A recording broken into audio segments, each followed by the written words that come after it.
Yo, what's up everybody? It's Drewberry and I got a treat for you today. Today, on this Friday, which is a top 5 Fridays where we look at top 5s in Marvel Snap, we are looking at potential, maybe predictable seasons coming in Marvel Snap for 2023.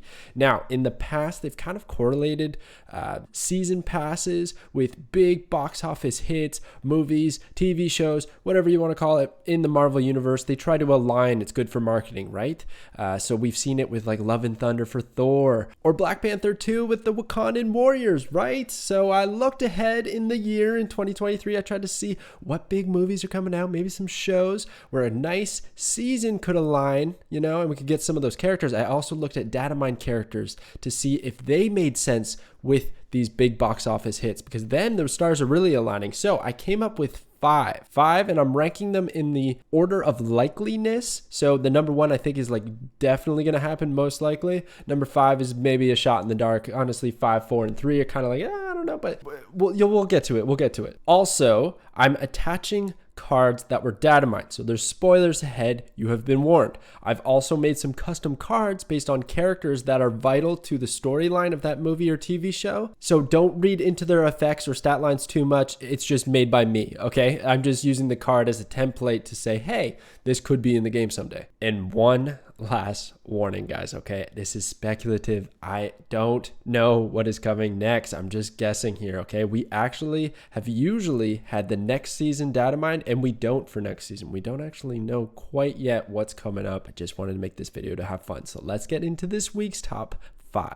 Number 5, The Marvels. All right, here we got The Marvels, okay? So this is a movie that's coming out in July. So I figured, that might be the July season pass, right? I feel like that's a big enough name to make a season over. And we have this datamine card right here, Miss Marvel herself. She just had her show, but this is going to be a movie with Captain Marvel, right? Nick Fury as well, and Miss Marvel. So there's a lot of characters that are already in the game, minus Miss Marvel here, so I feel like she should be in the game as well.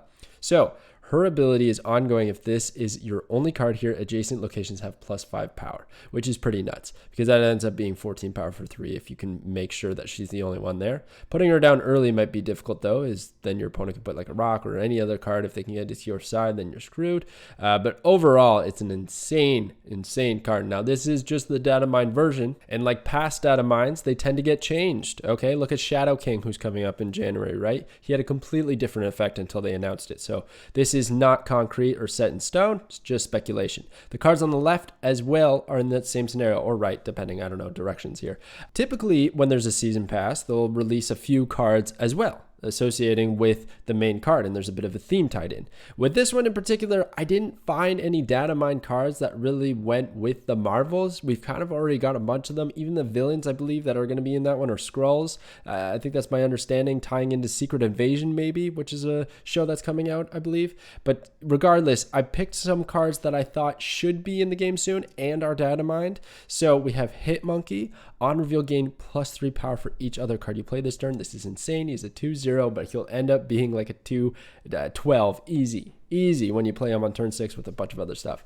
And then Snowguard is a pretty cool character too. So she actually has a comic, I believe, coming out in June. So I thought, oh, well, that would be cool to lead up to July with a release. And then I thought like the color palette and everything was kind of similar. So why not, right? It's datamine. Let's put it in here. If you haven't played this by turn 3, transform into a random spirit animal, a 1/2. And then you got 3 spirit animals there. Overall, I feel like this is a bit RNG heavy, but the spirit animals are pretty cool. It's just you don't know which one you'll want when you get it, so it's hard to say. Now, I'm not going to go too much into the power levels of these datamine cards. That's the point of the video. I just want to talk about the seasons and how I think it'd be pretty cool. You could also start doing some variants. We already have some Miss Marvel variants datamine, so this one above is a datamine variant. Same with the Captain Marvel anime looking one. So I made a Goose anime variant I thought would be pretty funny. Unfortunately, this isn't real. Oh my god, I would go nuts for it. but I think a lot of people like that kind of theme. I know the Miss Marvel one isn't anime, but it's the closest thing I could find that's actually in the game. Okay, so overall, I think this would be a really fun season to see in July if it gets there, but it's number 5 because it's a bit unlikely. I don't know how popular that movie is going to be, if they have enough support in the cosmetics department. You know, I don't know if they have a lot cooking, or even cards for that matter. But these datamine cards are running thin. We don't actually have that many left. So by July, they're either going to have to put a bunch of new cards into the game's code so we can check them out, datamines, right? Or they're just going to use the ones that they got left. And I feel like Miss Marvel is a good candidate. So let's get into number 4. Number 4, X-Men 97. Yo, this one is so good because this is back to my childhood, guys. I'm a 90s kid, okay? So this is so good. I remember playing the games, watching the cartoon all the time, or animation, whatever you want to call it. It was awesome. So they're doing a throwback where I think they're keeping the same animation style, and it's going to be a continuation of the show, but it's back to the original characters with Jean Grey, Wolverine, Cyclops, all those good ones. So Jean Grey here is a datamine card. She's 3/3. On reveal, the next card your opponent plays must be played here if possible. Unreal. I think this would be a total meta changer. It's just an amazing amount of control. You play this on turn 5. Your opponent has to play at that lane. The next card, mind you, they could throw out like a wasp and then kind of get rid of the effect, right? But still, that big turn 6 that you wanted to play, bam, it got ruined. And then later on, I don't even know. I don't know. It'd be crazy, right? But anyways, some of the cards that I think would go with it that are datamine. So you can kind of see how this is evolving, right? This seems a little bit more legit maybe of a season. You'll see as we get closer to number 1 how maybe on point how much I'm predicting these. Okay, we'll see. So Kitty Pryde is a datamine card. You can pull this back to your hand at any time. It's a 1 cost 2 power. That's awesome. It's great with collector and all that bounce stuff. Devil Dino or even Angela. You know, you keep getting it back. You throw it at Angela location. Go bam, bam, bam. Bishop. Oh my gosh, so much power to be had with Kitty Pryde. It's really cool. And then also you could dodge Killmonger maybe if you know what turn it's going to come out. If you're lucky enough, boom, you pull it back. Lady Deathstrike is a 6 cost 4 power. On reveal, destroy the enemy card with the highest power at this location. So I don't know how I feel about this because Shang-Chi typically does that and he costs less. But it is a guaranteed hit even if the card isn't over 9 power, right? What if the highest power card your opponent had was 8 power? What if all those broods got to like, I don't know, 8 power and then you destroy them all with Lady Deathstrike, right? I'm assuming it would be all the cards that if they have equal power. So maybe it's a good counter against the Cerebro decks. You know, you see Cerebro 2 and stuff like that running around. So maybe she ends up finding a place, bit of a tech card, bit of a tricky one, not going to work in every scenario, but I think pretty cool nonetheless. She is the villain. I recently watched this movie from the original X-Men movie with Hugh Jackman and all that cast, but he goes and fights them, and then there's like Toad running around and stuff like that. That's another character I'd love to see. But she's the girl with the long claws, and I didn't realize that for the longest time, but it is actually Lady Deathstrike from the comics. So I was like, oh my gosh, of course that makes sense. So I don't know if she's going to be a villain in the show, but she's a datamine card. She kind of goes well with the 97 theme, the 90s theme. So I would love to see that card at this time. Now, mind you, this is October, and that's a guess too. I don't believe there's a release date announced for this show. So I'm just kind of speculating. They said fall, so I'm going to say October. Why not, right? Another card that is datamine is Phoenix Force. And I think if you're going to have Jean Grey come out in a season pass, you have to have Phoenix Force come out because the two are tied together. On reveal, revive one of your destroyed cards here with plus 5 power. So that's pretty good, right? You want it in a destroy deck. You want to destroy things anyway, so plus 5 power. That's great. If it's Jean Grey, plus 10 power. Honestly, I have no idea how I think about this because it's a 6 cost, so it's like a lot of power at one location if you have the available space, because you're going to revive one. It's kind of like Ghost Rider, except Ghost Rider's 4, and it's about discards, which maybe is easier to pull off, maybe not. I don't know. I don't even know if you end up running this in a destroy deck, because if you want to hit Jean Grey, then that's not the play. So I don't know. I don't know how I feel about this card. It's a bit tricky for me, but I think Jean Grey is powerful enough, and they have to be tied together, right? Look at these variants. So this is the Art Germ one, Jean Grey. It was like the closest one to this style that I could find, because they always have a style, right? There's a theme with the variants on the season. So I'm trying my best here with what I have to work with, trying to give you guys what's real, not make it as much custom as I need, but you'll see in the next couple, I have a bunch of custom stuff. Cyclops and Mr. Sinister, look how fresh those look. They look so good. And they, you know, that blue and yellow is the 90s X-Men style. That's the suit that they rocked.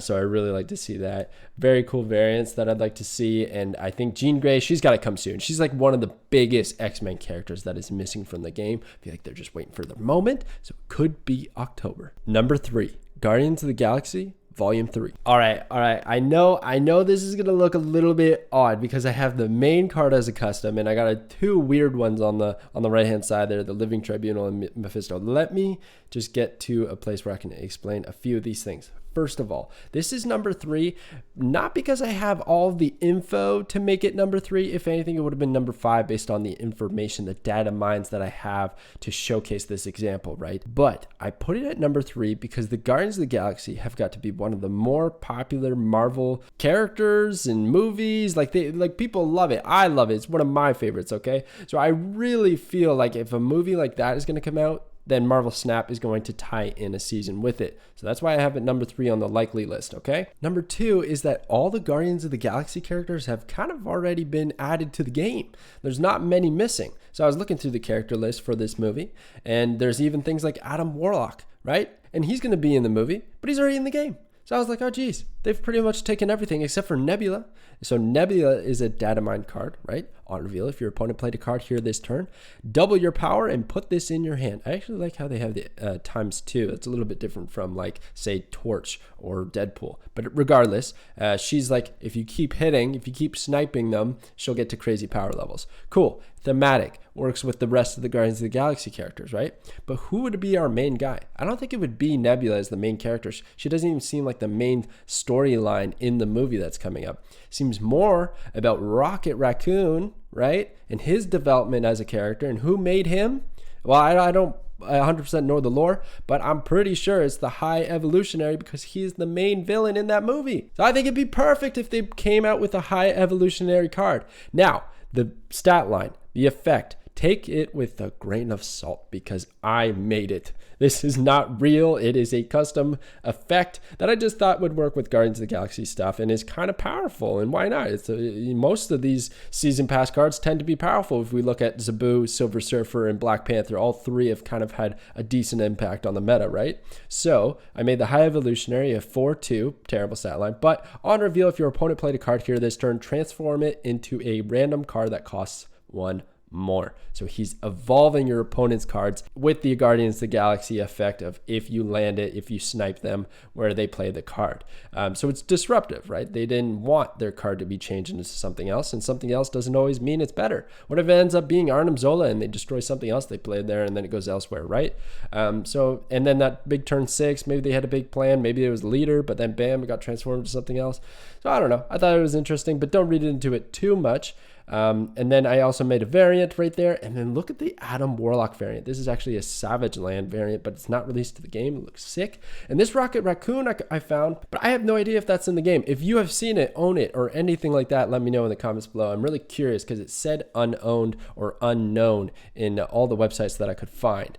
So I don't think that one's owned yet. But anyways, regardless, that's the little package I put together there. And then some of the cards that could come out with it. I'm stretching limits here. Nebula, guaranteed. She's tied in. No bueno. It's in. But the Living Tribunal, maybe not. It's another datamine card that feels like a really big character in the Marvel universe. Like he's like a giant look, he's like spinning a galaxy in his hand. He's huge, right? So 6/4 at the end of your game, split your total power evenly among all locations. Absolutely game changing. It'd be insane. But the whole galaxy, the whole like how he's just a character in space, I thought maybe ties in with this Guardians of the Galaxy. Maybe I'm pulling a little too far. Even pulling further is Mephisto. If you win this game, double your winnings. I just don't know when we ever put this character in the game, so why not throw him in randomly? I mean, look, guys. So in the Savage Lands, we got Shadow King. Like that guy didn't really make sense with the Savage Lands. Everything else was kind of thematic. So every now and then they're going to throw in a random character because they made it and they want to release it, and you can't just wait for that month where the theme is right. So this is my best bet. I know the information here isn't very thematically sound and put together, but I'm just trying to work with what has been data mined, and I came to this conclusion. But I really genuinely think come May, we're going to see a Marvel Snap season related to the Guardians of the Galaxy movie. I'm like 90% sure of that. Number 2, Spider-Verse. All right, here we go. Now we're in the top 2, and these ones I feel like are 100%. Like I feel like this is guaranteed, okay?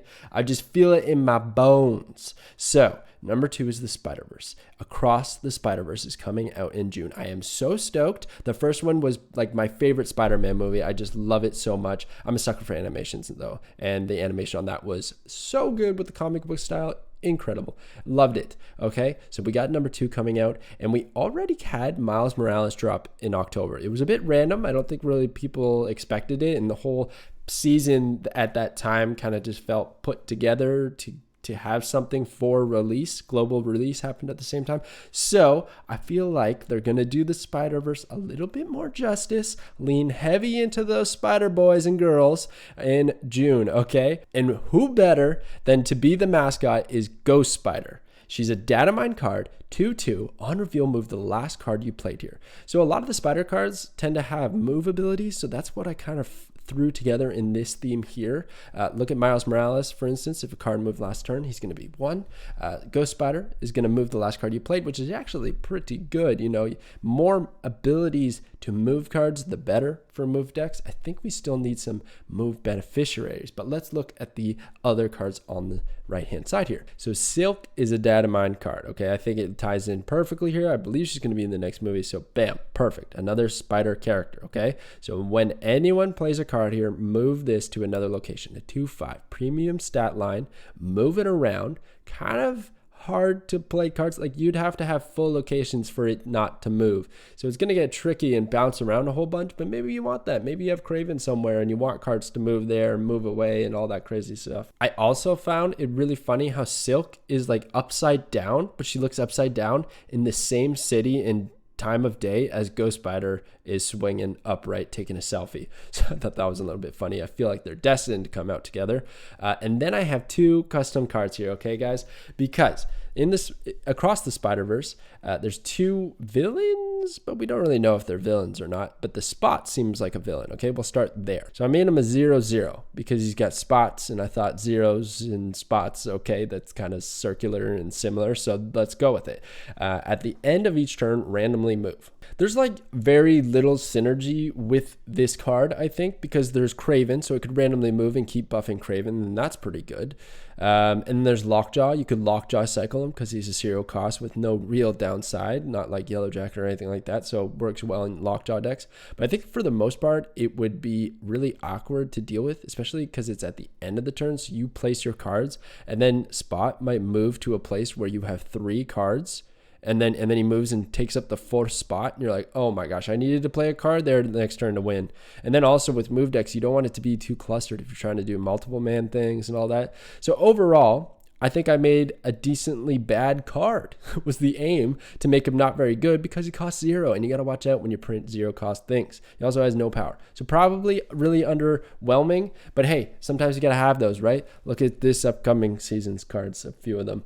So anyways, the other one is Spider-Man 2099. So this guy is super cool. He's also going to be voiced by Oscar Isaac. So like for those reasons alone, I feel like he needs to be in this game. I'm sure he will. We know that with Miles Morales Spider-Man that they're not afraid to print similar cards, right? Of different universes, for instance. So there's like even Thor, and then there's Thor Jane Foster. I don't even know exactly what the text says, but it does say something along the lines of the mighty Thor Jane Foster, I believe. So then bam. So why not have a bunch of spiders? I think it'd be really cool to have all the spiders up in here. So Ghost Spider, Spider-Man, Miles Morales Spider-Man, Spider-Man 2099. Let's kick it off. Let's go. This card I made a 5/4, so a heavy price. And on reveal, move each card you play next turn to the right. Right? Because wouldn't it be nice if we could have movement to the right side of the board? I think it would greatly benefit the movement decks and really help them out. And then you can move things to the left with a Heimdall play, maybe. I don't even know. Or maybe the goal ends up being trying to cheat out Spider-Man 2099, and then you can with like Wave or Psylocke or something, so that you can play like your Vulture, your Human Torch, or your Multiply, whatever you want to play on the movement turn. They all move to the right, and then you Heimdall on 6, and they all move back to the left. Something along those lines. I feel like overall it's not too broken. It only really works in movement decks. If anything, it could use maybe a little little bit more power because those movement decks are already weak as they are. But anyways, this whole movement package I think would be really cool, especially with the spiders. So let them all come out. Look at these variants, by the way. All 3 of these are unreleased datamine variants that are going to come to the game. They look, well, at least Ghost Spider and the Spider-Man one look very Spider-Verse-esque. So I feel like they could easily be thrown in. And then the Miles Morales one was the only one that I found that wasn't currently released in datamined, and I thought it looked pretty cool. So anyways, I'm feeling pretty confident that the Spider-Verse is getting a season, and it's going to be in June, and I cannot wait. Number 1, Quantumania.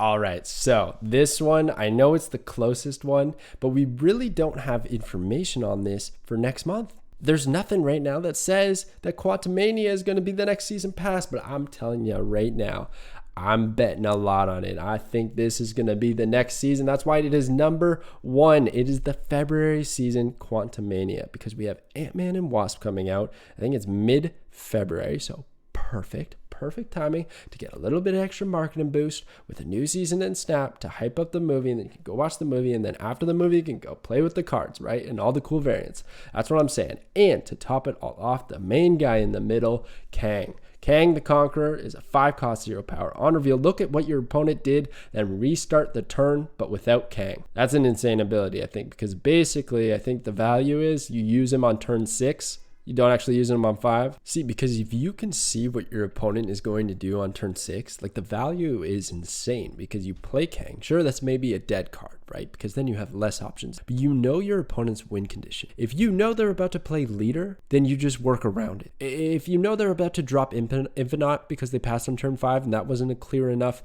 indicator that that's what they were going to do, well, now you know for sure and you can play Shang-Chi there or something like that. Now, the other problem is your opponent knows that you know that what they're going to do, and it becomes a little bit of a mind game of like, well, now just because they think they know what I'm about to do, I'm going to do something different. I was thinking it'd be really cool if you could Moon Girl on 4 to get 2 Kangs in your hand, and you could play Kang on 5 and then Kang on 6, and you just keep repeatedly knowing what your opponent is going to do, and hopefully you have enough power to just like find the wins where needed. And then he's just going to disappear. I guess he doesn't get destroyed or anything. He's just going to disappear once the turn is restarted.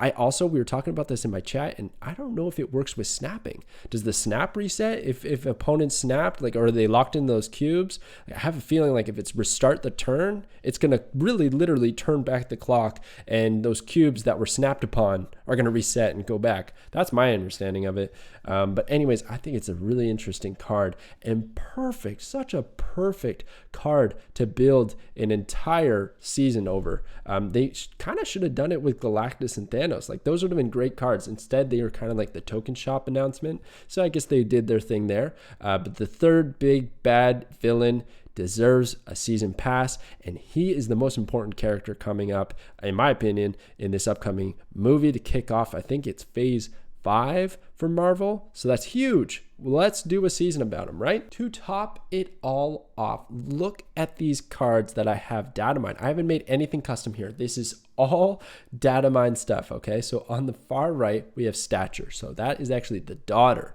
of Ant-Man, right? So cost 1 if your opponent discarded a card from their hand this game. That's insane, dude. That's so good. That's some Black Bolt synergy if I ever saw it. But even better is the Moon Knight. We could whip out the Berry Knight more often with this card, so I'm pretty hyped for that. And then another one is Ghost. Ongoing, your cards are always revealed last. Dude, that's pretty sick tech. I like that a lot. And then even ongoing tag to work with Spectrum buffs maybe. I don't know, but I think that's going to be a pretty fascinating card to have in the meta as an option.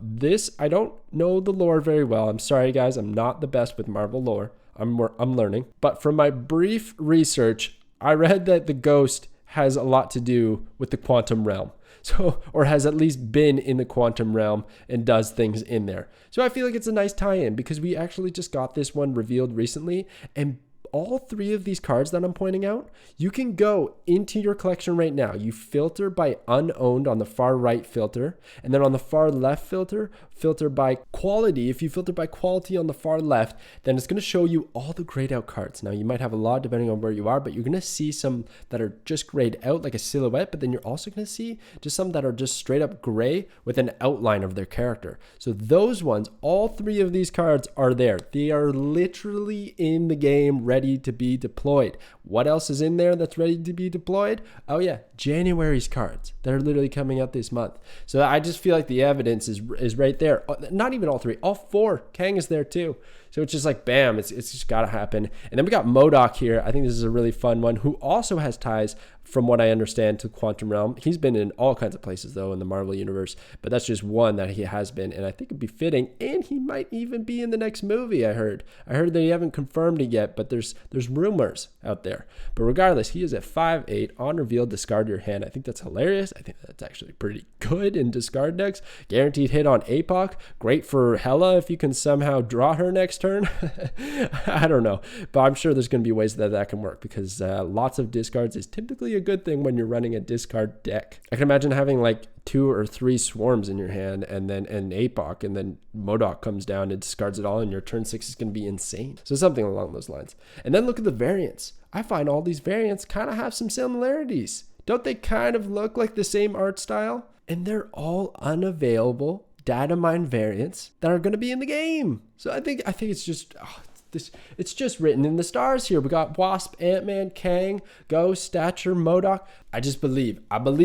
I believe that this is going to happen, and I'm here for it. I think all 5 of these seasons would be a lot of fun. But let me know below what else you guys think would be a season of Marvel Snap coming up. I was thinking another one is Loki. Season 2 of Loki is going to come out, and Loki's a main character in the Marvel Universe, so why not make a season around him? That could have been an honorable mention. But maybe there's something else that I'm missing that you guys know about in the comments below. Please let me know. I hope you enjoyed this video. Smash the like button. Snap subscribe if you're not already subscribed. I'd seriously appreciate it. And thank you for watching. We'll catch you guys next time.